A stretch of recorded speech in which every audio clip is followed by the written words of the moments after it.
ప్రేక్షకులందరూ నమస్కారం. ఈ రోజు మన స్టూడియోలో ప్రముఖ వేదిక ఆస్ట్రాలజర్ గోనుగొంట్ల సురేష్ బాబు గారు ఉన్నారు. జూలై మాసంలో సింహరాశి వారి పరిస్థితి ఎలా ఉండబోతుంది అనేది గురుగారు నుండి తెలుసుకుందాం. నమస్కారం గురుగారు. మణికంఠ గారు నమస్కారం అండి. గురుగారు, జూలై మాసం ఆషాఢ మాసం సింహరాశి వారి పరిస్థితి ఎలా ఉండబోతుంది, ఎలాంటి ఛాలెంజెస్ వీళ్ళు ఈ నెల ఫేస్ చేయబోతున్నారు, ఎలాంటి జాగ్రత్తలు తీసుకోవాలి ఓవరాల్గా?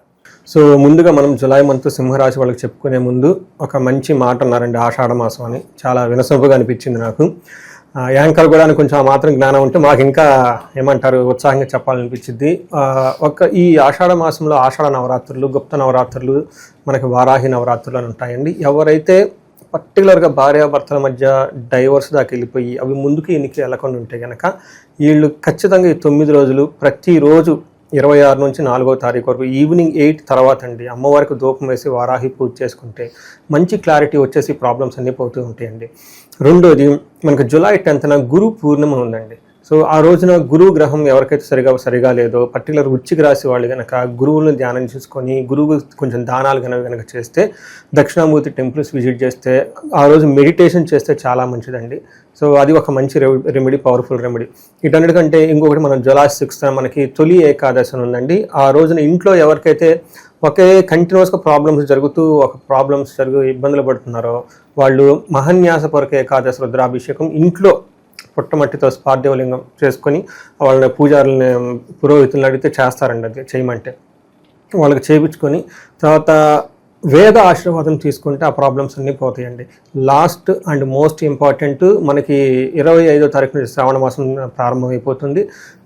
మనకి మందులో పంచమి ఉందండి 29th నాగ పంచమి. ఎవరికైతే పిల్లలు కలగటం లేదో, లేదంటే పిల్లలు పుట్టి పోతూ ఉంటారో, లేకుంటే మిస్క్యారేజ్ అవుతూ ఉంటుందో, ఇలాంటి వాళ్ళు, ఇంతేకాకుండా కాల సర్పదోషం ఉన్న, తర్వాత సర్పదోషం ఉన్న వాళ్ళ జన్మజాతకంలో రాహుకేతువుల దోషం ఉన్న, ఆ రోజుని సద్వినియోగం చేసుకొని చక్కగా నాగదేవత కనుక పూజ చేసుకుంటే ఈ దోషాలన్నీ పోయేసి వాళ్ళ లైఫ్ ఎంతో కెరీర్ ముందుకెళ్తూ ఉండే అవకాశం చాలా ఎక్కువగా ఉందండి. ఇదంతా మనకి శ్రావణ మాసం, దాని తర్వాత ముందు వచ్చే ఆషాఢ మాసం యొక్క విశిష్టతను మనం అనుకోవాలి. మీరు అడిగిన విధంగా సింహరాశి జూలై మంత్ కనుక చూసుకుంటే, ఈ మంత్ వీళ్ళు చాలా జాగ్రత్తగా ఉండాల్సిన మంత్ అండి. ఒకటి, మనం ఆల్రెడీ చెప్పుకుంటా ఉన్నాం అష్టమశని జరుగుతూ ఉంటుందని.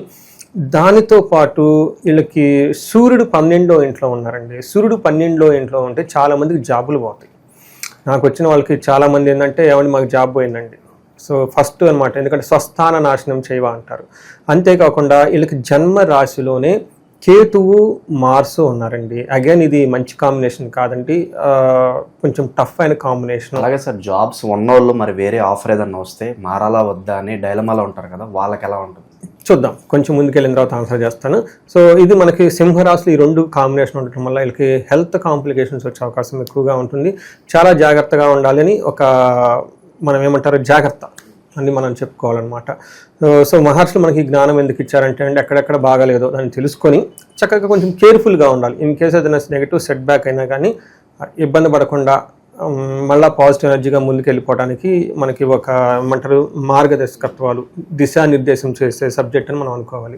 సో మనం కనుక ఫస్ట్ ఈ సింహరాశిలో నక్షత్రాలు కనుక చూసుకుంటే, వీళ్ళకి మఖ 1, 2, 3, 4 పాదాలు, పుబ్బ 1, 2, 3, 4 పాదాలు, ఉత్తర ఫస్ట్ పాదం అంతా మనకి సింహరాశిలో ఉంటారు. పేరు బలం కనుక చూసుకుంటే వీళ్ళకి మా, మీ, ము, మే, మో అన్న అక్షరాలు కనుకుంటే, టా, టీ, టు, టే అన్న అక్షరాలు కూడాను మనకి సింహరాశిలో ఉంటారు అన్నమాట. టోటల్గా మా అన్నమాట, టీ అన్నమాట. ఎవరికైనా కనుక కలిసి ఉంటే ఇంగ్లీష్లో వాళ్ళంతా సింహరాశి కింద వస్తారో మనం గమనించుకోవాలి. గ్రహస్థితి, ఏ గ్రహాలు ఎక్కువగా చలనం లేదు, బట్ ఎక్కువగా ఓన్లీ సూర్యుడు ఒక్క గ్రహం మాత్రమే మనకేమంటే ట్రాన్సిట్ అయ్యారండి, చలనం ఉంది. మిగతా గ్రహాలన్నీ ఆల్మోస్ట్ మంత్ ఎండ్కి వెళ్ళిపోతున్నాయి కాబట్టి మనం నెక్స్ట్ మంత్ వాటి గురించి చెప్పుకోవచ్చు. ఇప్పుడు కనుక మనం చూసుకున్నాం అనుకుంటే, గ్రహస్థితిని బట్టి వీళ్ళకి సూక్ష్మ గోచారం, లఘు గోచారం అన్న కాన్సెప్ట్ ప్రకారం కనుక చూసుకుంటే వీళ్ళకి ఎలా ఉంటుందంటే అండి, ధనం విపరీతంగా ఖర్చు అయిపోయే అవకాశం ఎక్కువగా ఉంటుంది. శత్రువుల పీడలు విపరీతంగా అవకాశం ఎక్కువగా ఉంటుంది. కేతు ఫస్ట్ హౌస్లో ఉండటంతో వీళ్ళకి లాస్లో వచ్చే అవకాశం ఎక్కువగా ఉంటుంది. హాని జరిగే అవకాశం కూడా ఎక్కువగా ఉంటుంది. అందులోని కేతు, మార్సు 2 దుష్ట గ్రహాలు జన్మ రాశిలో ఉండటంతో శారీరకంగా చాలా ప్రాబ్లం అవుతుందండి. చిన్న ప్రాబ్లమ్స్ ఏమైనా అరైజ్ అయితే ఇమ్మీడియట్గా హాస్పిటల్కి వెళ్ళిపోయేసి ప్రికాషన్స్ తీసుకోవాలని చెప్పేసి ఒక సలహా. అయితే వీళ్ళకి అవమానం జరిగే అవకాశం కూడా ఎక్కువగా ఉంటుందండి. బట్ శుక్రుడు వల్ల వీళ్ళకి కొంతలో కొంత 10వ ఇంట్లో ఉండటం వల్ల కొంచెం బెనిఫిట్ చేస్తున్నాడని మనం చెప్పుకోవచ్చు. ఈ ప్రకారం మనం కనుక చూసుకుంటే సింహరాశి వాళ్ళు కొంచెం జాగ్రత్తగా ఉండాలి. ఆల్మోస్ట్ వీళ్ళకి 70% బాగలేదు, 30% మాత్రమే బాగుంది. కొంచెం జాగ్రత్తగా పేషెన్సీగా అన్నిటిలో మేనేజ్ చేసుకోవాల్సిన అవసరం ఎంతైనా ఉందండి. మనం గ్రహస్థితి కనుక బట్టి చూసుకుంటే సూర్యుడు 12వ ఇంట్లో ఉండటంతో మనకి సంస్కృతంలో మహర్షులు ఏం చెప్తారంటే స్వస్థాన నాశనం చైవ బంధురోగ ధన వ్యయ ప్రాణపర్యంతమాపత్తి అవమానం రవే వ్యయస్థానే అని మనకి సంస్కృతంలో చెప్తారు. రవి గనక వ్యయస్థానంలో 12వ ఇంట్లో గనక ఉంటే స్వస్థాన నాశనం చేయవ, జాబులు పోయే అవకాశం చాలా ఎక్కువగా ఉంటుంది. బంధురోగ ధన వ్యయం, బంధువులకి తర్వాత వీళ్ళ బంధువులకి ఎవరికన్నా రోగాలు వచ్చే అవకాశం ఎక్కువగా ఉంటుంది. ధన వ్యయం విపరీతంగా అయిపోయే అవకాశం ఎక్కువగా ఉంటుంది. అంతేకాకుండా మోస్ట్ ఇంపార్టెంట్ ప్రాణపర్యంతమాపత్తి, అంటే ప్రాణం పోయే విధం లాంటి సంఘటనలు జరిగే అవకాశం ఎక్కువగా ఉంటుంది. అవమానాలు జరిగే అవకాశం ఎక్కువగా ఉంటుంది. చూడండి, జాబ్ పోవటం అనేది అవమానం, అంతే కదండి. జాబ్ ఎప్పుడైతే పోతుందో అది ఇంకా ఆల్మోస్ట్ ప్రాణం పోయినట్టే కదండి. కలియుగంలో ఎలా ఉంటుంది. అందుకని చెప్పేసి ఈ విషయంలో జాగ్రత్తగా ఉండాలి. అయితే వీళ్ళకు ఉన్న ఒక బెస్ట్ బెనిఫిట్ ఏంటంటే సూర్యుడు శత్రువుల మీద వీళ్ళకి ఆధిక్యత ఉంటుంది. వీళ్ళని ఏం చేయలేరు, వీళ్ళంతా వీళ్ళు వదిలిపెట్టి పోవటమే తప్ప వీళ్ళని శత్రువులు వచ్చేసి ఇబ్బంది పెట్టే అంత ఉండదు. అయితే దీర్ఘకాలికమైన రోగాలు కూడా వీళ్ళనేమి అంతగా బాధించవు. అంటే షార్ట్ టర్మ్లో ఒక డిసీజ్ వచ్చి వెంటనే పోతుంది. ఇలా సూర్యుడు వల్ల మిక్స్డ్ రిజల్ట్ ఉంది అని మనం చెప్పుకోవాలి. కుజుడు అలాంగ్ విత్ కేతు ఉన్నారండి. ఈ కాంబినేషన్ మంచిది కాదు, చాలా చాలా జాగ్రత్తగా ఉండాలి.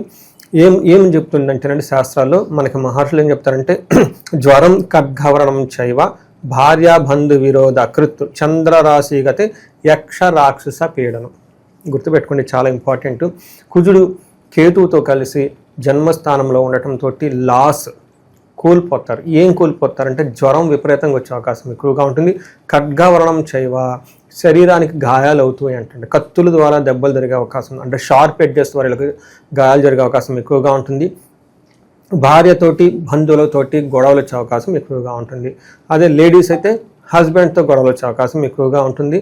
తర్వాత యక్ష రాక్షస పీడనం, వీళ్ళకి జాతకంలో కొన్ని బాగున్నా ఇన్ బిట్వీన్ ఈ టైంలో అన్నీ కాసుకొని కూర్చుంటాయి. ఏంటి పీడలు అవి ఇవి, ఎందుకంటే బ్యాడ్ టైంలో అన్నీ బ్యాడే జరుగుతాయండి.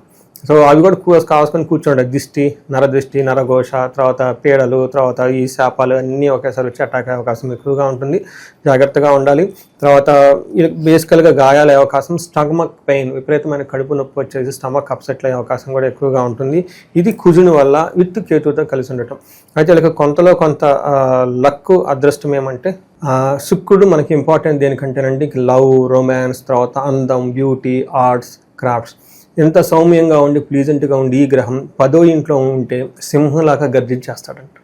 అందుకని ఇది మంచి పొజిషన్ కాదు. పర్టికులర్గా మనకి ఏమని చెప్తారంటేనండి వ్యకులం చైవ నిస్సత్వం అర్ధానాశనం రిపోభ్రయం శ్రీ సౌఖ్య హాని మాప్నోతి దశమస్తే భృగుస్తుతే అని చెప్తారు. ఈ టైంలో వీళ్ళకి ఏమవుతుంటే శ్రీ సౌఖ్యానికి హాని జరుగుతూ ఉంటుంది.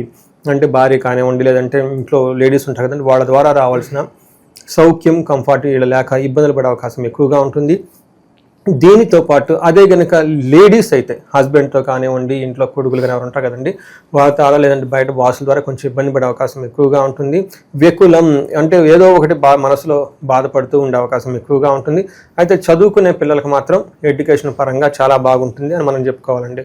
సో మనకి ఈ ప్రకారం కనుక చూసుకుంటే ఈ రాశి వాళ్ళకి ఏ విషయాలు చూసుకున్నంత అనుకూలంగా అది కాబట్టి కొంచెం జాగ్రత్తగా ఉండటం ఎంతైనా అవసరం అండి.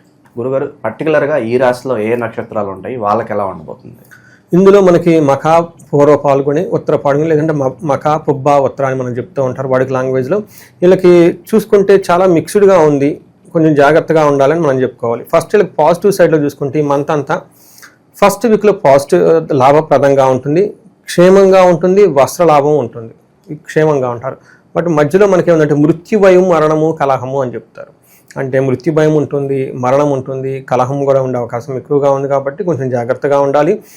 ఇక్కడ మరణము అంటే ఆగిపోతుంది అన్న మీనింగే తప్ప వేరే విధంగా ఏం కాదు. అది ఒకసారి ఏమంటే మనకి ఇష్టమైన పని కానివ్వండి, ప్రాజెక్ట్ కానీ, జాబ్ కానీ, ఏదో ఒకటి మనం బాగా ఇష్టపడి చేసుకునేది ఆగిపోవటాన్ని మరణం అంటారు. ఆ తర్వాత మనకి ఉత్తర ఫాల్గుని నక్షత్రం వాళ్ళకి లాభప్రదంగా ఉంటుంది, సౌఖ్యంగా ఉంటుంది, వస్త్రలాభం ఉంటుంది. ఇది పాజిటివ్. బట్ నెగిటివ్ సైడ్లో కనుక చూసుకుంటే వాళ్ళకి మృత్యుభయము, మరణము, లాభము ఏదో ఒకటి ఆగిపోతుంది, దాంతో ఇంకా భయపడిపోతుంటారు. మృత్యు భయం అంటారు. అయ్యో ఉంటామో పోతామో, అసలు నువ్వు ఎడిపోతుంది అని తెలవకుండా. అది లాభప్రదంగా ఉంటుంది. ఇవి రెండు మనకి మృత్యువు, మరణము అనేది నెగిటివ్ సైడ్లో ఉన్నాయి. ఉత్తర పాల్గొని నక్షత్రం వాళ్ళకి మనం చూసుకుంటే వీళ్ళకి వస్త్రలాభం ఉంటుంది, సౌఖ్యం ఉంటుంది, లాభప్రదంగా ఉంటారు. బట్ ఎక్కడ ఛాలెంజెస్ అంటే దేహ పీడనము, మరణము, విదేశ గమనము. ఫారిన్ వెళ్ళే వాళ్ళకి జూలై 1st 3 వీక్స్లో చాలా అనుకూలంగా ఉంటుంది. మరణము, దేహ పీడనము, శారీరకంగా చాలా హెల్త్ బాధపడే అవకాశం ఎక్కువగా ఉంటుంది.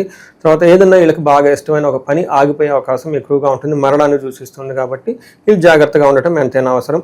ఉత్తర ఫాల్గుని నక్షత్రం వాళ్ళకి పర్టికులర్గా పశు నాశనం చూపిస్తూ ఉంది. మనకి విలేజెస్లో కానివ్వండి, వాళ్ళకి అగ్రికల్చర్ రిలేటెడ్ ఏమైనా కనుక ఉంటే వీళ్ళు కొంచెం జాగ్రత్తగా ఉండాలి పశువులు వాటికి సంబంధించి. బట్ సిటీలో ఉన్న వాళ్ళకి ఏమంటే వాళ్ళకి సపోర్టింగ్ సిస్టమ్స్ ఏమైనా ఉంటే, పర్టికులర్గా జ్ఞానాన్ని ఇచ్చేవాళ్ళు, అడ్వైజ్ ఇచ్చేవాళ్ళు, మంచి చెడు చెప్పేవాళ్ళకి గురువు ద్వారా లత్తా ఉండటంతో కొంచెం ఆ విషయాల్లో ఇబ్బంది పడే అవకాశం ఎక్కువగా ఉంటుందండి. గురుగారు, ఆషాఢ మాసం కాబట్టి విశేషంగా పర్టికులర్గా ఏమన్నా పరిహారాలు చేసుకుంటే బాగుంటుందంటారా? కాస్త ఎందుకంటే నెగిటివ్ ఎక్కువ ఉంది 70%, మన తగ్గడానికి ఏదన్నా పరిహారాలు బాగుంటుంది? వీళ్ళు ఫస్ట్ లక్ష్మీ గణపతి హోమం చేయించుకోవాలి, సుబ్రహ్మణ్యేశ్వర స్వామి హోమం చేయించుకోవాలి. ఎందుకంటే వీళ్ళకి మెయిన్ కుజుడు అను కేతుతో కలిసి ఉండటంతో ఈ కాంబినేషన్ మంచిది కాదు. ఈ రాశి వాళ్ళు అమృత మృత్యుంజయ పాశుపతి అభిషేకం చేసుకోవటము, లేదంటే అట్లీస్ట్ మనకి మహాన్యాసపూర్వక ఏకాదశ రుద్రాభిషేకం ఇంట్లో చేయించుకుంటే చాలా చాలా బాగా కలిసి వస్తుందండి. వీళ్ళకి బయటికి వెళ్ళి దేవస్థానాలు చేయించుకోకండి, బట్ ఇంట్లో అయితే ప్లస్ వీళ్ళకి ఆయుష సూక్తం అని ఉంటుందండి, దీన్ని చదువుకోవాలి. తర్వాత దీంతో పాటు ఇంకా వీళ్ళకి వేరే ప్రాబ్లమ్స్ ఏమైనా కనుక ఫేస్ చేస్తుంటే, ఫైనాన్షియల్గా క్రైసిస్ కానీ ఏమైనా ఉంటే వీళ్ళకి కుబేరు పాశుపత అభిషేకము, దాంపత్యుల మధ్య గొడవ రాకుండా గొడవలు ఏమన్నీ పోవడానికి అన్యోన్య దాంపత్య పాశుపత అభిషేకము, ఇవి చేసుకుంటూ ఉంటే చాలా బాగుంటుంది. వీళ్ళైతే మనం ఇందాక మొదట్లో చెప్పుకున్నట్లు వరాహి నవరాత్రులు భక్తిగా శ్రద్ధగా వీళ్ళు ఆధ్యాత్మికంగా ఈ మంత్ గడిపితే చాలా చాలా ఉత్తమం అండి. కొంచెం బయటికి అవి ఇవి చేయకుండా పుణ్యక్షేత్రాలు కనుక తిరిగితే చాలా బాగుంటుంది. శ్రీశైలం కానివ్వండి, లేకంటే మనకి ఇంకా కనకదుర్గ అమ్మవారిని, విజయవాడ కనకదుర్గ అమ్మవారిని, ఈ క్షేత్రాలు దర్శించుకుంటే చాలా లాభప్రదంగా ఉంటుంది. ఇవి ఏమైనా ఉన్నా కానివ్వండి, దుష్ట శక్తులు అంతా బయటకు వెళ్ళిపోతాయి. వీళ్ళకి దేవి కవచం చదువుకోవాలండి ఖచ్చితంగా. దేవి కవచం లేదా దుర్గా కవచాన్ని రెగ్యులర్గా చదువుకుంటూ ఉంటే ఈ 30 days వీళ్ళకి చాలా బాగుంటుంది. ఓవరాల్గా ఈ జూలై మాసంలో సింహరాశి వారికి ఎలాంటి పరిస్థితులు రాబోతున్నాయి, ఎలాంటి జాగ్రత్తలు తీసుకోవాలి, మీ మాటలో చాలా బాగా వివరించారు. ధన్యవాదాలు. ధన్యవాదాలండి.